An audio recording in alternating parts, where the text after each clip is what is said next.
இந்த டெமோவில் பிரியானிக்ஸ் பெஸ்டில் ஒரு ஆர்டரை எளிதாக எப்படி புதுப்பிக்கலாம் என்பதைக் காணப்போகிறோம். முதலில் மெனுவில் உள்ள ஆர்டர் ரினியூவல் விருப்பத்தை கிளிக் செய்யவும். இது உங்களை சர்வீஸ் ரினியூவல் பக்கத்துக்கு கொண்டு செல்லும்.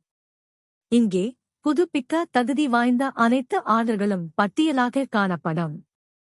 ஆர்டரை புதுப்பிக்க பல வழிகள் உள்ளன.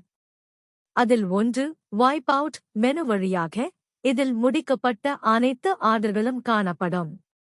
ஃப்ரம் டேட் மற்றும் டு டேட் பயன்படுத்தி நீங்கள் புதுப்பிக்க விரும்பும் ஆர்டரை தேர்வு செய்யவும். ரீனியூ பட்டனை கிளிக் செய்யவும். ஒரு பாப்அப் தோன்றும். அதில் புதிய ரினியூவல் டேட் ஐ தேர்வு செய்து ரீனியூ கிளிக் செய்யவும். ஆர்டர் வெற்றிகரமாக புதுப்பிக்கப்படும். இப்போது மீண்டும் மெனுவிலிருந்து ஆர்டர் ரினியூவல் பக்கத்துக்கு சென்று ரினியூவல் டேட் மூலம் தேடி புதிய ஆர்டர் பட்டியலில் உள்ளதா என்பதை உறுதிப்படுத்துங்கள். புதிய ஆர்டரை ஒரு டெக்னீஷியனுக்கு ஒதுக்கவும் முடியும். இவ்வாறுதான் பிரியானிக்ஸ் பெஸ்டில் ஆர்டர் ரினியூவல் செயலியை எளிதாக நிர்வகிக்க முடியும்.